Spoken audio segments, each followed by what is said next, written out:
എല്ലാവർക്കും പുതിയൊരു വീഡിയോയിലേക്ക് സ്വാഗതം. പിരിയാൻ പറ്റാത്ത വിധം നിങ്ങൾ ആരെയെങ്കിലും സ്നേഹിച്ചിട്ടുണ്ടോ? ആ ഒരു ബന്ധം വളരെ നല്ല രീതിയിൽ പൊയ്ക്കൊണ്ടിരിക്കുമ്പോൾ മറ്റേ വ്യക്തി നിങ്ങളെ അവഗണിക്കുകയാണെന്ന് കരുതുക. അതായത് നിങ്ങൾ സോഷ്യൽ മീഡിയയിൽ മെസ്സേജ് അയക്കുമ്പോൾ അവിടെ എല്ലാം നിങ്ങളെ ബ്ലോക്ക് ചെയ്തിടുന്നു. പഴയ പോലെ നിങ്ങളോട് സംസാരിക്കാൻ ഒരു താല്പര്യവും കാണിക്കുന്നില്ല.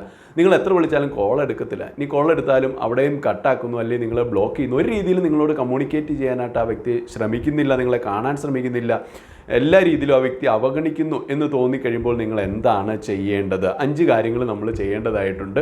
അത് നമ്മൾ ചെയ്യാൻ മടി വിചാരിക്കരുത്. കാരണം നമ്മുടെ ഇമോഷൻസ് മുഴുവനും ഇൻവോൾവ് ആവുന്ന ഒരു വിഷയമാണ്. അപ്പോൾ ഇത് കാണാൻ തുടങ്ങുമ്പോൾ ഇതുപോലെ അവഗണന ഏറ്റുവാങ്ങുമ്പോഴും ചിലവരത് സഹിച്ചങ്ങ് മുന്നോട്ട് പോകും. സത്യത്തിൽ വലിയൊരു റെഡ് ഫ്ലാഗാണ് ഇങ്ങനെ നമ്മളെ അവഗണിക്കുമ്പോൾ. അപ്പോൾ അതുകൊണ്ട് നമ്മളതിന് വേണ്ട നടപടികൾ ഉടനടി തന്നെ ചെയ്തില്ലെങ്കിൽ നമുക്കും വലിയൊരു ഇമോഷണൽ ഡാമേജ് അത് ഉണ്ടാക്കാനായിട്ട് കാരണമായി തീരും. അപ്പോൾ ഈ വീഡിയോ നിങ്ങൾക്ക് ഇഷ്ടപ്പെടുകയാണെങ്കിൽ തീർച്ചയായിട്ടും ഒരു ലൈക്ക് തരാനായിട്ട് മറക്കരുത്. ഒന്നാമതായിട്ട് നിങ്ങൾ ആ വ്യക്തിയെ നേരിട്ട് കണ്ട് സംസാരിക്കുക എന്നുള്ളതാണ്. ബാക്കി എല്ലാ സോഷ്യൽ മീഡിയയിലും അതുപോലെ തന്നെ ഫോണിലൊക്കെ ആ വ്യക്തി നിങ്ങളെ ബ്ലോക്ക് ചെയ്തിരിക്കുന്നു, നിങ്ങളോട് സംസാരിക്കാൻ പറ്റാത്തൊരവസ്ഥയിലായതുകൊണ്ട് തന്നെ നിങ്ങൾ നേരിട്ട് പോയി സംസാരിക്കണം.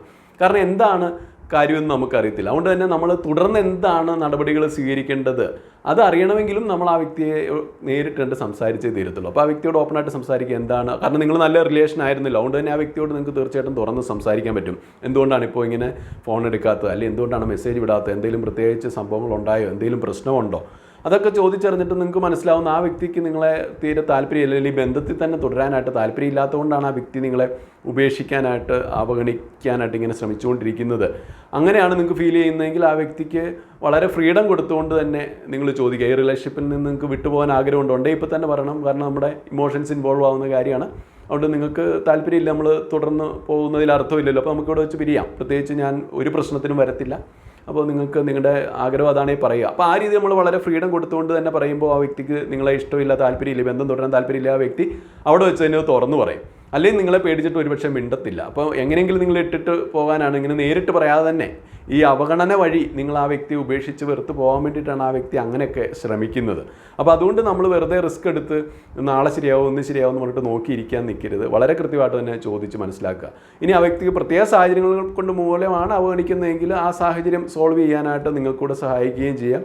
അത് മാറ്റിയെടുക്കാൻ പറ്റുമോ എന്ന് നോക്കുക. ഇനിയിപ്പോൾ അതൊന്നും പറ്റത്തില്ല, നിങ്ങളെ ഇഷ്ടമില്ലാത്തതുകൊണ്ട് തന്നെയാണ് അവഗണിക്കുന്നതെങ്കിൽ ആ ബന്ധം അവിടെ വെച്ച് തന്നെ നിർത്താനായിട്ട് നമ്മൾ ശ്രദ്ധിക്കണം. ഇനി രണ്ടാമതായിട്ട് നിങ്ങൾ ചെയ്യേണ്ട ഒരു കാര്യം, ചില വ്യക്തികളോട് നമ്മൾ തുറന്ന് സംസാരിച്ചാൽ അവർ ഉള്ളിലുള്ള ഒന്നും പുറത്ത് പറഞ്ഞെന്നിരിക്കത്തില്ല, അല്ലെങ്കിൽ തീർത്ത് ഈ ബന്ധം ഇഷ്ടമില്ല എന്ന് പറഞ്ഞെന്നിരിക്കില്ല. അവർക്ക് നിങ്ങളെ ചിലപ്പോൾ ഇഷ്ടമില്ലായിരിക്കും, അവഗണിക്കണമായിരിക്കും. പക്ഷേ എന്നാലും അവർ ചിലപ്പോൾ തുറന്ന് പറയത്തില്ല നിങ്ങളിപ്പോൾ എത്ര ഫ്രീഡം കൊടുത്താലും. അപ്പോൾ അങ്ങനെയുള്ള മറച്ചു വെക്കുന്ന യഥാർത്ഥ ഫീലിങ്സ് മറച്ചു വെക്കുന്ന വ്യക്തികളുണ്ട്. അപ്പോൾ അങ്ങനെയുള്ള വ്യക്തികളെ തിരിച്ചറിയാൻ നമ്മൾ ചെയ്യേണ്ടത്, അവർ 2 വള്ളത്തെ കാല് വെക്കുന്നുണ്ടോ എന്ന് നോക്കുക. 2 വള്ളത്തെ കാല് വെക്കുന്നവരെ ആരെയും വിശ്വസിക്കാനായിട്ട് കൊള്ളത്തില്ല. ചിലവരുണ്ട്, ഇപ്പോൾ അയാൾക്ക് നിങ്ങളെ ഇഷ്ടമില്ലാത്തതുകൊണ്ടായിരിക്കും അയാൾ മറ്റുള്ളവരെ ബ്ലെയിം ചെയ്തുകൊണ്ട് പറയും. അതായത് എൻ്റെ കുറ്റമില്ല, മറ്റുള്ളവർ കാരണമാണ് എനിക്ക് സ്നേഹബന്ധം മുന്നോട്ട് കൊണ്ടുപോകാൻ പറ്റാത്തത്. ഉദാഹരണത്തിന് വീട്ടുകാർ സമ്മതിക്കുന്നില്ല, ഞാൻ വല്ലാതെ ഹെൽപ്ലെസ് ആണ്, എനിക്ക് നിങ്ങളെ കോൺടാക്ട് ചെയ്യാൻ പറ്റുന്നില്ല, അതുകൊണ്ട് നമുക്ക് ഈ ബന്ധം ഇവിടെ വെച്ച് നിർത്താം, അങ്ങനെയൊക്കെ പറയുന്നവരുണ്ട്. അപ്പോൾ അതിൻ്റെ അർത്ഥം അവർക്ക് നിങ്ങളെ താല്പര്യമില്ല, അപ്പോൾ അതുകൊണ്ട് അല്ലെങ്കിൽ ഭാവിയിൽ ഇന്ന പ്രശ്നങ്ങൾ ഉണ്ടാവില്ല, അപ്പോൾ അങ്ങനെ ഇതുണ്ടാവും എന്നൊക്കെ പറഞ്ഞ് മറ്റ് സാഹചര്യങ്ങളിലേക്കൊക്കെ ഇങ്ങനെ പഴിചാരി രക്ഷപ്പെടാൻ ശ്രമിക്കുന്നവരുണ്ട്.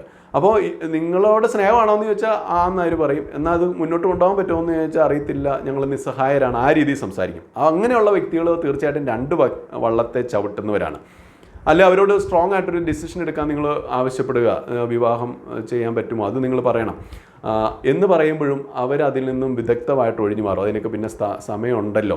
അതായത് അവർ ഒരു ക്ലിയർ ആയിട്ടുള്ള ഒരു ഡിസിഷൻ അവർ പറയത്തില്ല. അവർ അവിടെ നിൽക്കത്തില്ല, ഇവിടെ നിൽക്കത്തില്ല, 2 വള്ളത്തേലും കാലിയോട്ട് നിൽക്കാൻ ശ്രമിക്കുക. അങ്ങനെയുള്ളവരെ നമ്മൾ വിശ്വസിക്കുകയും ചെയ്യരുത്. ആ ഒരു ആറ്റിറ്റ്യൂഡാണ് നിങ്ങൾ സ്നേഹിക്കുന്ന ആ വ്യക്തി എടുക്കുന്നതെങ്കിൽ അങ്ങനെയാണെങ്കിലും ആ ബന്ധം അവിടെ വെച്ച് തന്നെ അവസാനിക്കും. ഇനി മൂന്നാമായിട്ട് നിങ്ങളെ തന്നെ ഹീലാകാൻ അനുവദിക്കുക എന്നുള്ളതാണ്. അതായത് ഇങ്ങനെ പറിച്ചു മാറ്റാൻ പറ്റാത്ത ബന്ധങ്ങളായതുകൊണ്ട് തന്നെ അവർ നമ്മളെ പൂർണ്ണമായിട്ട് അവഗണിക്കുകയാണെന്ന് മനസ്സിലാവുന്നു. അപ്പോൾ അത് നമ്മളവരെ ഉപേക്ഷിച്ച് കഴിഞ്ഞാൽ അത് നമുക്ക് ഭയങ്കര വേദനാജനകം. ആ ബന്ധം വേണ്ടെന്ന് വെക്കാനായിട്ട് നമുക്ക് പറ്റുന്നില്ല. അതുകൊണ്ട് തന്നെ നമ്മൾ ആ ബന്ധം വേണ്ട എന്ന് തീരുമാനിക്കത്തില്ല. അപ്പോൾ നമ്മൾ ഒരിക്കലും ആ ഒരു ബന്ധത്തിൽ നിന്ന് ഹീലാവാൻ പോകുന്നില്ല. പിന്നെ അതിൻ്റെ ആ ഒരു വിഷമത്തിൽ നമ്മളിങ്ങനെ ജീവിതകാലം മുഴുവൻ തള്ളി നീക്കും. ഇനിയിപ്പോൾ ആ വ്യക്തി ഒരിക്കലും തിരിച്ചു വന്നില്ലെങ്കിൽ നമ്മളിങ്ങനെ നിരാശ കാമുകന്മാരും കാമുകിമാരും ഒക്കെ ആയിട്ട് നടക്കും. അവിടെ നിങ്ങൾ ആദ്യം ചെയ്യേണ്ടത് ഈ തറച്ച മുള്ള് പറിച്ചു മാറ്റുക എന്നുള്ളതാണ്. അപ്പോൾ നമ്മുടെ ശരീരത്തിൽ ഒരു ആണി തറച്ചു, മുള്ള് തറച്ചു, അങ്ങനെയാണെങ്കിൽ നമ്മൾ ഓർക്കുകയാണ് ഇതിങ്ങനെ വലിച്ചൂരിയാൽ എനിക്ക് വേദന എടുക്കൂല്ലോ എന്ന് വിചാരിച്ചെന്നാൽ പിന്നെ അവിടെ തന്നെ ഇരുന്നോട്ടെ സേഫായിട്ട് എന്നുള്ള രീതി. അപ്പോൾ എനിക്ക് വേദന എടുക്കത്തില്ല എന്ന് നമ്മൾ കരുതിയാൽ എന്താണ് പറ്റുന്നത്? ഒരിക്കലും ഈ സംഭവം ഉണങ്ങാനായിട്ട് പോകുന്നില്ല, ഹീലാവാനായിട്ട് പോകുന്നില്ല, അത് അവിടെ ഇരുന്ന് പഴുക്കാനായിട്ട് തുടങ്ങും.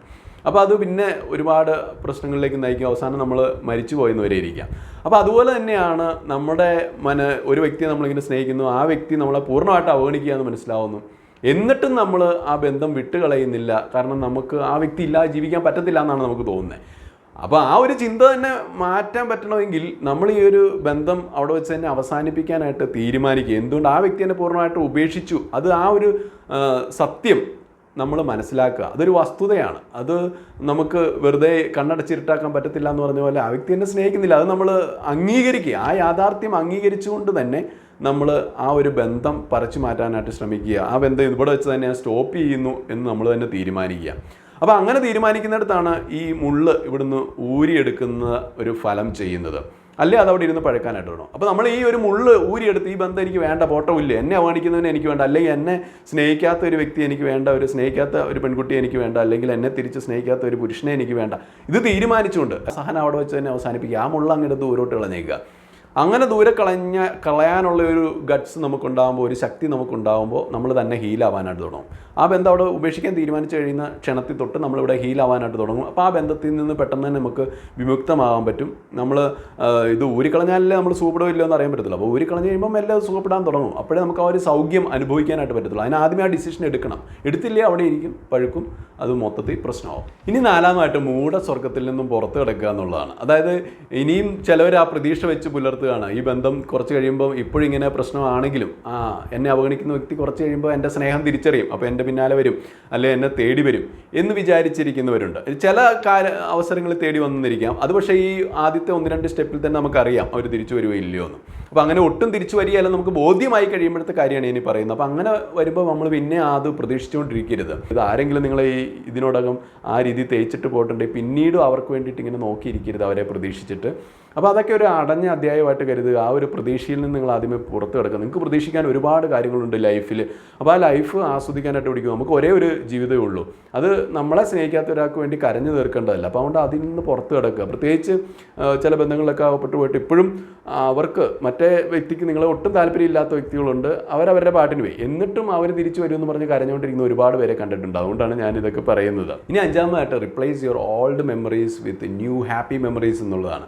അതായത് ചിലവരുടെ തലയിൽ മുഴുവൻ ഈ പഴയ ഓർമ്മകളാണ് കിടക്കുന്നത്. മറ്റേ വ്യക്തിയായിട്ട് നമ്മളിപ്പോൾ അവഗണിച്ചുകൊണ്ടിരിക്കുന്ന ആ വ്യക്തിക്ക് നമ്മൾ വല്ലാതെ വില കൽപ്പിക്കുന്നു, വല്ലാതെ ഇമ്പോർട്ടൻസ് കൊടുക്കുന്നു, വല്ലാതെ പ്രയോറിറ്റി കൊടുക്കുന്നു. എന്നാൽ ആ വ്യക്തിയായിട്ട് തിരിച്ച് ഈ രീതിയിലുള്ള ഒരു പ്രയോറിറ്റി നമുക്ക് വരുന്നില്ല, നമ്മളൊരു കണിക പോലും സ്നേഹിക്കുന്നില്ല. അതുകൊണ്ട് നമ്മളെ അവഗണിച്ചിട്ടിട്ട് പൂർണ്ണമായിട്ടും പോയി കഴിഞ്ഞ് എന്നിട്ടും നമ്മൾ ആ വ്യക്തിയുടെ സ്നേഹവും യാചിച്ചിങ്ങനെ നോക്കിയിരിക്കുകയാണ്. ആ വ്യക്തിയുടെ ഓർമ്മകളിൽ മുഴുകിയിരിക്കുകയാണ്. അപ്പോൾ ആ വ്യക്തിയുടെ ഓർമ്മകളിൽ മുഴുകി പഴയ കാലത്തിലേക്ക് തിരിഞ്ഞിരിക്കുന്നിടത്തോളം കാലം അത് പോകാനായിട്ട് പോകുന്നില്ല. നമ്മുടെ മനസ്സിൽ അതിങ്ങനെ ഫ്രഷായിട്ട് നിലനിൽക്കും. നമ്മൾ ഫ്രീസറിലൊക്കെ വെച്ച് പ്രിസർവ് ചെയ്യുന്ന പോലെ അതിങ്ങനെ ഫ്രഷായിട്ട് നിൽക്കുകയാണ്. അപ്പോൾ നമ്മൾ എന്താണ് ചെയ്യണം? ആദ്യമേ ഈ പഴയ ഓർമ്മകളൊക്കെ എടുത്തു കളഞ്ഞിട്ട് അത് വെറുതെ ഇടരുത്. കാരണം അങ്ങനെ വെറുതെ ഇങ്ങനെ ശൂന്യമാക്കി മനസ്സിട്ട് കഴിയുമ്പോഴത്തേക്കും വീണ്ടും പഴയ ഓർമ്മകൾ തന്നെ വീണ്ടും അങ്ങോട്ട് വലിഞ്ഞു കയറി വരും.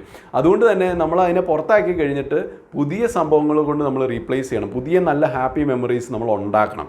അതിന് വേണ്ടിയിട്ട് അപ്പോൾ നമുക്ക് ഓട്ടോമാറ്റിക്കായിട്ട് ഈ പഴയ വിഷമം മറക്കാനും പറ്റും. അപ്പോൾ നമ്മുടെ തന്നെ ജീവിതത്തിൽ പുതിയ പാഷൻസും ഹോബീസും ഒക്കെ കണ്ടെത്തുക. അല്ലെങ്കിൽ ഒന്ന് യാത്ര പോവുക, അല്ലെങ്കിൽ എന്തെങ്കിലുമൊക്കെ ട്രിപ്പ് അടിക്കാൻ പോവുക, ഒരു സിനിമ കാണാൻ പോവുക, ഒന്ന് അടിച്ചു പൊളിക്കാൻ പോവുക, അങ്ങനെയൊക്കെ മനസ്സിനെ റിലാക്സ് ആക്കുക. നിങ്ങൾക്ക് തന്നെ സന്തോഷം കണ്ടെത്താൻ പറ്റുന്ന, അതുപോലെ തന്നെ നമുക്ക് നല്ല ബെനിഫിറ്റ്സ് ഉണ്ടാക്കുന്ന എന്തെങ്കിലുമൊക്കെ നല്ല നല്ല പ്രവൃത്തികളിൽ ഏർപ്പെടുക, അല്ലെങ്കിൽ കുറച്ച് വരുമാനം ഉണ്ടാക്കുന്ന പ്രവൃത്തികളിലേക്ക് അങ്ങനെ മനസ്സിനെ നമ്മൾ ഡൈവേർട്ട് ചെയ്ത് എൻഗേജ്ഡ് ആക്കി വെക്കുക. വളരെ സന്തോഷം നൽകുന്ന അനുഭവങ്ങളിലേക്ക് നമ്മളെ തന്നെ കൊണ്ടുപോവുക.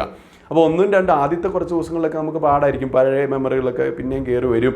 പക്ഷേ നമ്മളിങ്ങനെ പുതിയ കാര്യങ്ങൾ ചെയ്ത് പുതിയ ഹാപ്പിനെസ് ഇങ്ങനെ തേടിക്കൊണ്ടിരിക്കുമ്പോഴത്തേക്കും പുതിയ അല്ലെങ്കിൽ നമ്മുടെ ജീവിതം അങ്ങനെ നല്ല രീതിയിൽ ആസ്വദിക്കുന്നു, നല്ല രീതിയിൽ കൊണ്ടു നടക്കുന്നു. അങ്ങനെ വരുമ്പോഴത്തേക്ക് ഈ പഴയ മെമ്മറീസ് ഒക്കെ തന്നെ പോകാൻ തുടങ്ങും, പുതിയ മെമ്മറീസ് ഇങ്ങനെ കയറാനായിട്ട് തുടങ്ങും. അപ്പോൾ അതോടുകൂടി നിങ്ങൾക്ക് ഈ അവഗണിച്ച വ്യക്തിയെ നിങ്ങൾക്ക് പൂർണ്ണമായിട്ട് മറക്കാനും അതിൽ നിന്ന് പുറത്ത് കിടക്കാനൊക്കെ പറ്റും. ഒപ്പം തന്നെ ഞാൻ നിങ്ങളോട് ഹണിയുടെ കാര്യം പറഞ്ഞായിരുന്നല്ലോ. നമുക്ക് നല്ല ശുദ്ധമായിട്ടുള്ള തേനുണ്ട്. അപ്പോൾ ആവശ്യമുള്ളവർ പറയുകയാണെങ്കിൽ നമ്മൾ അയച്ചു തരുന്നതാണ്. ഞാൻ ഇന്നാൾ ഒരു വീഡിയോ ഇട്ടായിരുന്നു. നമ്മുടെ ഫ്രൂട്ട്സ് ഗാർഡനിൽ നിന്നും അതുപോലെ തന്നെ ഫ്ലവേഴ്സ് ഗാർഡനിലും ഒക്കെ വെച്ചിട്ടുള്ള തേനീച്ചപ്പെട്ടികളിൽ നിന്നും ശേഖരിക്കുന്ന വളരെ ശുദ്ധമായിട്ടുള്ള തേനാണ്. 1% പോലും മായമില്ല, നമുക്ക് വിശ്വസിച്ച് മേടിക്കാം. അപ്പോൾ നമുക്കറിയാം ഒരുപാട് സൗന്ദര്യവർദ്ധകമായിട്ടുള്ള ഒരു സംഭവമാണ് ഈ തേൻ എന്ന് പറയുന്നത്.